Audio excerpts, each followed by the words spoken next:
Good morning, kids, and today we're checking out kind of an old video from a channel called The John Machine, where he's creating cross-generation evolutions for exiting Pokemon? I'm not sure if it means existing or Pokemon that will be officially leaving the series, which is gonna kind of be impossible when the whole point of Pokemon is collecting them all. So anyway, let's hop in and just see. Well, let's just see what he's talking about. Hello everyone, and welcome back to Pokepaint, the series where I draw new Pokemon to inhabit my fan-made Pokemon region based on Florida, the Gladios region. Oh, okay, that's kind Now, of cool. last time, if you remember, I drew a map for the Gladios region to show a more concrete idea of what I imagined a Florida-inspired region would look like. And Look originally, good. I wanted Looks to good. dive right into drawing the player characters and then the first gym leader next. But since that would probably entail a few videos without very many new Pokemon, I wanted to chop up the gap in new Pokemon content to give you some new designs before I dive into more concretely designing this world. One of the less connected ideas from the series that I had that was still nonetheless based in Gladios was my idea of creating cross-generation evolution Pokemon for Here a we few go. evolutionary lines that I feel need them. As many of you know, the first few cross-generation evolution Pokemon appeared in Generation 2, with new evolved forms of previously two- or single-stage Pokemon. Sizzle, Porygon, wait. Okay, Porygon 2, Steelix, Politoed, Slowking, and Crobat. Yeah, I guess that is technically cross-generation. In a few cases, branched evolutions for full lines. These new Pokemon served to more fully explore the ideas posed in the original evolution line that may have not developed as far as they should have, or in some cases, to bring back ideas that were originally intended to be incorporated, but had to be caught for behind-the-scenes restrictions. Thankfully, this really neat form of new Pokemon was kept around in the coming generations, where in Generation 4 we got a bunch of evolutions and it just went kaboom! Exploded. And though the introduction of new evolutions would slow the modern generations, it was thankfully brought back with Generation 9, breathing new life into a group of Pokemon that had... Hey, you're forgetting one. You are forgetting Primate's final evolution. Annihilate. Well, see, where's the monkey? Give me the monkey! Its last true additions in the mid-2000s. These cross-gen evolutions, though honestly quite a novel concept and possibly an unnecessary one, do have a few tangible benefits, including the ability to buff weaker Pokemon without changing pre-existing lore too much, or more importantly in my case, seemingly finish an evolutionary arc that may have seemed unfinished or unsatisfactory prior to the new Pokemon existing. Choosing Pokemon to receive evolutions for the Gladios region seemed like a daunting task, as especially with the newest bout of evolutions, they seemingly filled in the holes of what I originally wanted to explore. But as I looked into it, I eventually found some Pokemon... They're all, of course, still there are still Pokemon out there with only 2 stages that could benefit from gaining a third. One that, given a little thought, I decided were in dire need of evolutions. Of the lines I chose, all looked like they could be appropriate middle stages in the way that they didn't appear to be too completed or mature, as it were. It is important that a middle stage feel like a transition period from point A to B, and so that the final stage isn't overshadowed by the middle. Like a prime example using the Electabuzz line, and is all about his arms. Like in the first stage, his arms are pretty strong, and he gains electricity via spinning them. So it will only make sense that from all that spinning, his arms get buffer. Oh, and of course a bit more ragged, explaining like the broken stripes. And how he gets a bit more angry, probably because his muscles are very sore from all that. But then we get to the final stage, Electivire, where he no longer has to spin them to generate his own electricity, because now he can do that internally. Or something, I don't know. I'm making shit up. For the same reasons, it's also important that the final form looks like an obvious next step, and not a branched evolution. In other words, the new final form should look like a step above in some way. And therefore, it's also important that you choose a Pokemon that has room for growth, in the way that certain types of Pokemon have design limitations, and the way that the art style does and doesn't allow for certain aesthetics in the final form. The existing Pokemon that I chose to get evolutions follow at least one or more of these ideas, and are as follows. Drifblim, as though it looks complete enough, there are obvious places that its design could go. Yeah. Sunflora, as it's a weaker Pokemon from a previous generation that Balloon, Blimp, Zeppelin. Just makes desperately sense. needs a spark of something new to keep it relevant mechanically and give it more of a fair chance at being liked by the average fan. Yeah, Sunflora Quillfish, for a sucks. similar reason, although I do have a friend who once joked that Quillfish was his favorite Pokemon, I don't know very many people who unironically like Quillfish. Although I did just kind of design this for him as a little inside joke. Technically, And finally, Quillfish Scrafty, did get an as there's a fair evolution. few people who like it, and to my understanding, it has a solid standing mechanically. However, in the right visual context, it could easily be illustrated as a transitional middle stage. I could see that. For my evolution. Oop, hold on, kids. We'll be right back. And we're back, starting off with Drifblim. For Drifblim, there was an obvious third step to Zeppelin. take the design. I said that as Each a joke. stage has, of course, a reference to balloons, and even a smaller reference to transportation, with Drifblim being designed after hot air balloons, and Drifloon being described as transporting people in a more nefarious way. It seems like a no-brainer to base the third form off of a bigger transportation balloon, a blimp. Sorry about that. Yawn. Transposing most of Drifblim's design motifs into a blimp shape was actually quite easy, and the cloud tuft on each of the original stage's heads served as not only a fun accent piece for the top, but also as a stand-in for where the passenger carriage would be on a real blimp on the bottom. Oh yeah. In cross-generation evolutions of the past, the new introduction of a previously non-existing Pokemon was explained away with a new, usually overly specific evolution method, with many generations posing to introduce a new item or use an old, previously unused or unimportant item. Sometimes with a specific trading or level up method to try and explain away why you wouldn't have come across this evolution in the past. Or in just some cases, needing a very specific item that you can't get in your regions. And a prime example of that would be the metal alloy you can only find in the Blueberry Academy that you need to evolve your Duraludon into an Archaludon. Although my method for Drifblim sort of doesn't work for the prior mentioned ideas above, as this item was readily available in its premiere game, I still felt like the Duskstone was thematically appropriate enough for this mon. Its name, Dreplin, is a portmanteau of Drift, from the original naming convention, and Zeppelin, a type of German airship.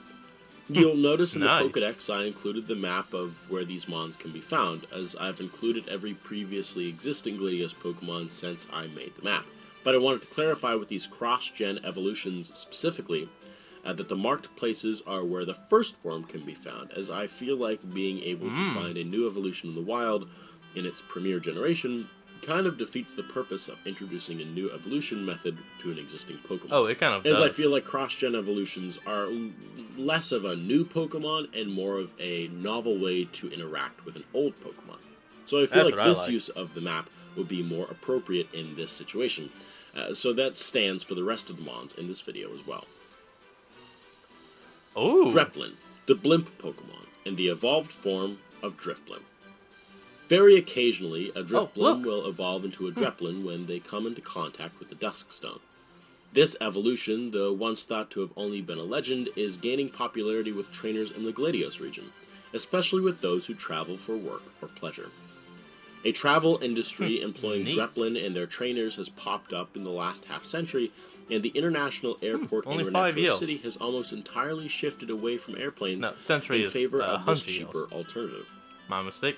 If you encounter a Dreplin at an airport outside of Gladios, chances are that it is coming from or returning to its home region soon.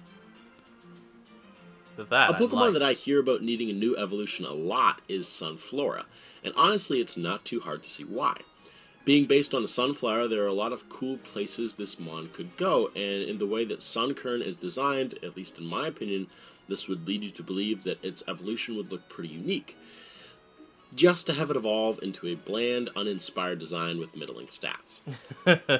Doing a sunflower Pokemon for a region where farms and farm life would be a staple theme at least in the early game, seemed like a perfect excuse to touch on a Hmm. sunflower Pokemon. For this evolution, I went on a different path than I had originally intended, Huh. and leaned It's kind of giving me some Digimon vibes. I can't exactly remember it, but it's kind of like Hydramon, but not. Plantramon? hard into the weird side of its design. Some plant An with idea that multiple I had heads. heard in other Sunflora Fakemon evolutions was to make it a dual grass and fire type, to lean into the sun side of the sunflower design. And I thought that would be a really good concept to carry over into my evolution.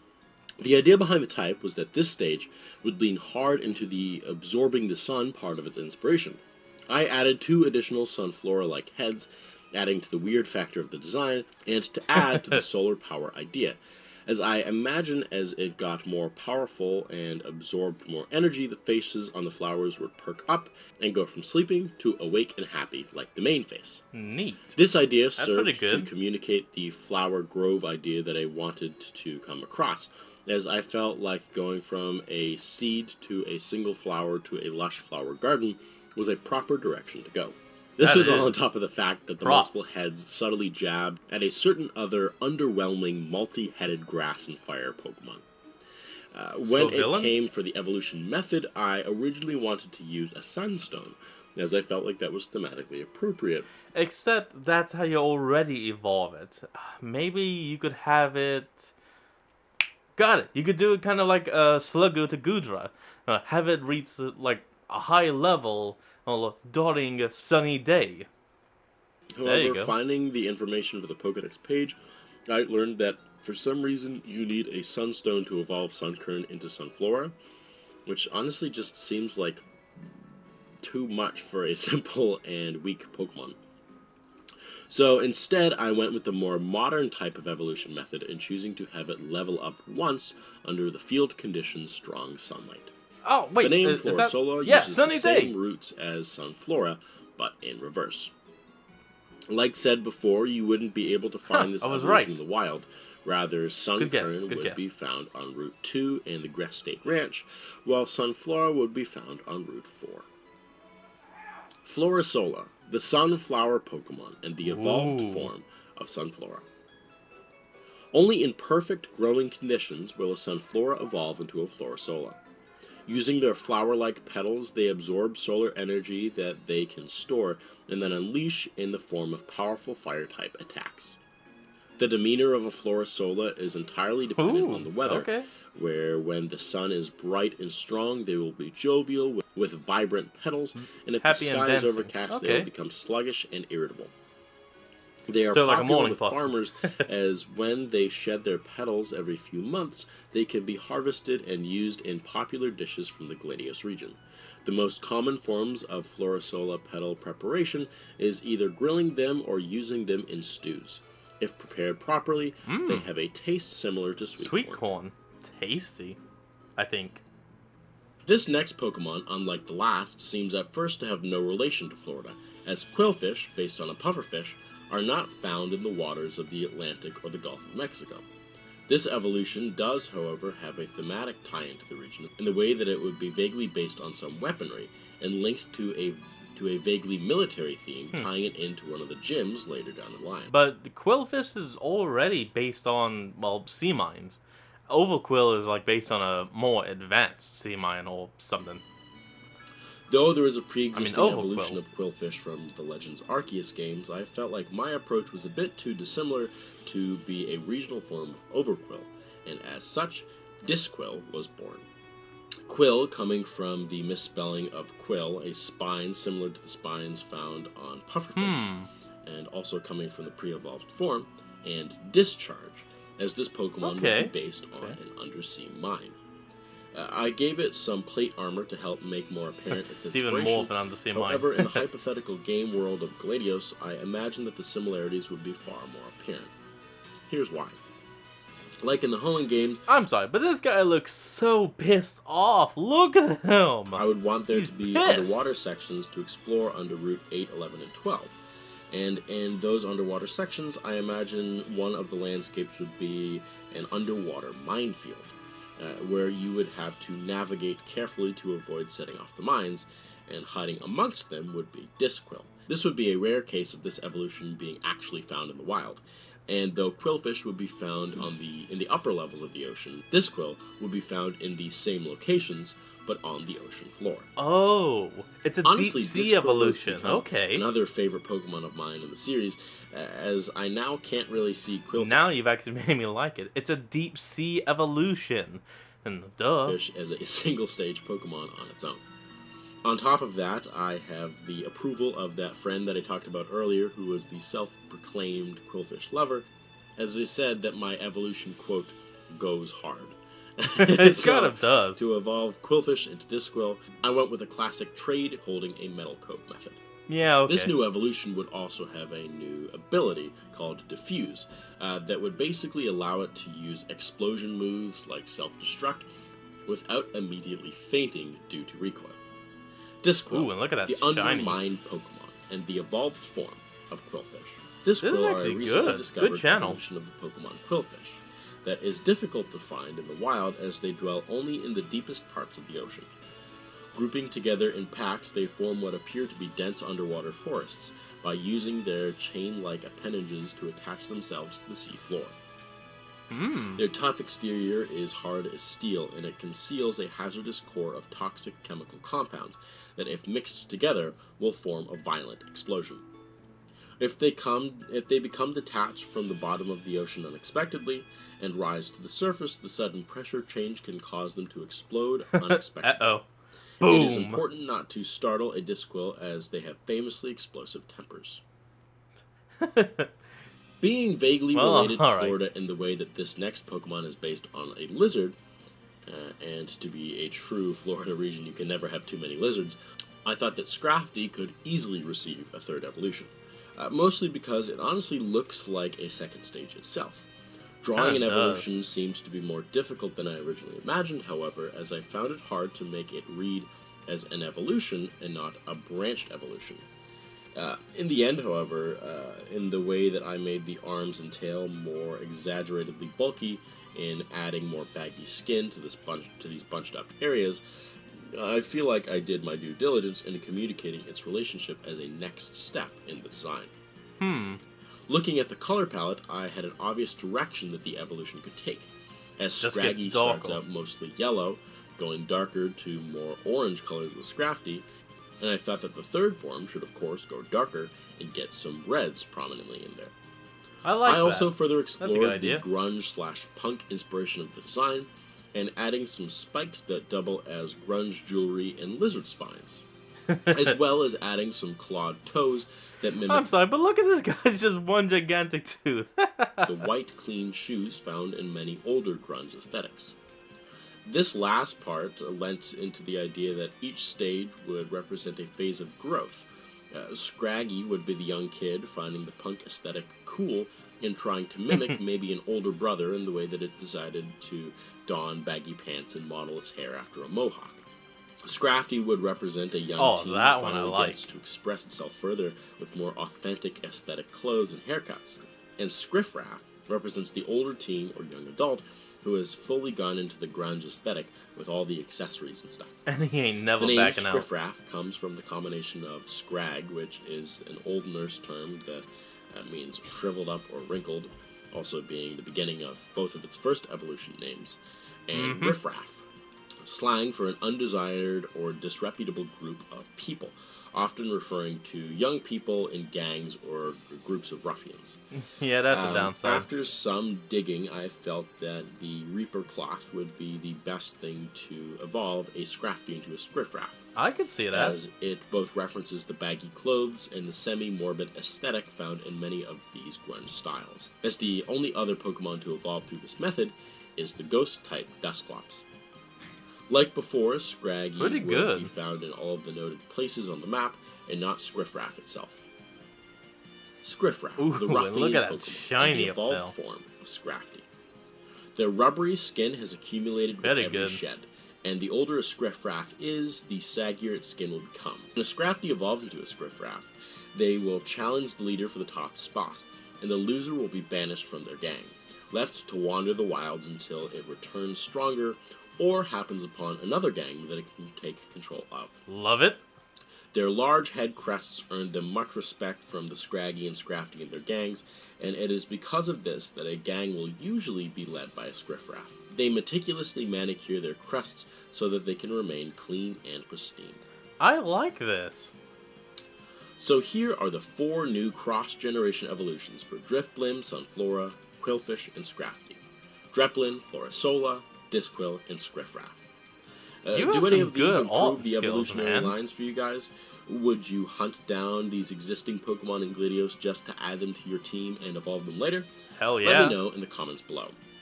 As a quick bit of self-promotion before I go, if you have ever wanted to support me in my creation of Pokepaint, History of the Future, and my other assortment of art-based projects, and support my goal in making art and YouTube my full-time job, you can support me on Patreon. Through any of the affordable tiers, you can join my other supporting patrons and helping the channel grow by getting to view my videos before they come out officially. This guy and deserves other the awesome support. perks He's in the good. increasing tiers. And thank you to my existing patrons who continue to support me on my journey. The support means the world. I hope that you all enjoyed this look at another facet of the Gladius region, and are excited for the upcoming videos in the series. If you liked this video, then leave a like, and if you want to see more like it, then subscribe, and turn on the bell. Well, folks, that's going to be the end of today's video. I hope you all enjoyed this. Remember to like, comment, and subscribe for more. Link to the original will be in the description below, and I'll see all you folks next time when we flick on. Peace out.